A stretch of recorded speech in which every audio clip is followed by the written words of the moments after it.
গাজীপুর জেলা পরিষদের উদ্যোগে অসচ্ছল নারীদের মাঝে বিনামূল্যে সেলাই মেশিন বিতরণ। গাজীপুর জেলার অসচ্ছল, দরিদ্র ও দুস্থ নারীদের আত্মকর্মসংস্থান ও অর্থনৈতিকভাবে স্বাবলম্বী করে তুলতে বিনামূল্যে সেলাই মেশিন বিতরণ করেছে গাজীপুর জেলা পরিষদ। বৃহস্পতিবার সকাল 10টায় জেলা পরিষদের হোলরুমে এ উপলক্ষে এক অনুষ্ঠানের আয়োজন করা হয়। অনুষ্ঠানে প্রধান অতিথি হিসেবে উপস্থিত ছিলেন বিএনপির জাতীয় নির্বাহী কমিটির সদস্য ও ঢাকা বিভাগের সাংগঠনিক সম্পাদক কাজী ছায়েদুল আলম বাবুল।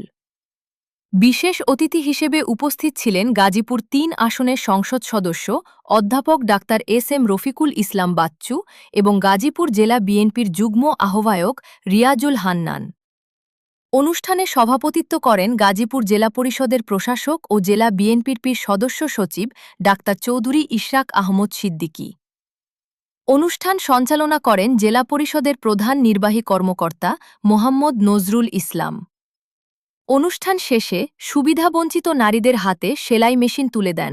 কিভাবে ট্রেনিংও আমরা দিচ্ছি এবং জনাব তারেক রহমান সাহেবের নির্দেশে আমরা হতদরিদ্র মহিলাদের কর্মসংস্থান ব্যবস্থা করার জন্য আমরা এই পরিকল্পনা নিয়েছি জেলা পরিষদ গাজীপুর। ইনশাআল্লাহ ভবিষ্যতে আমরা আলো কর্মপরিকল্পনা নিব, সকলকে নিয়ে কাজ করি। ইনশাআল্লাহ আমাদের সরকারের যে উন্নয়নমূলক কার্যক্রম সেগুলো আমরা বাস্তবায়ন করবো। ধন্যবাদ। এটার ভিতরে গাজীপুর যে 5টা উপজেলা আছে, 5টা উপজেলা সবাই পাচ্ছে।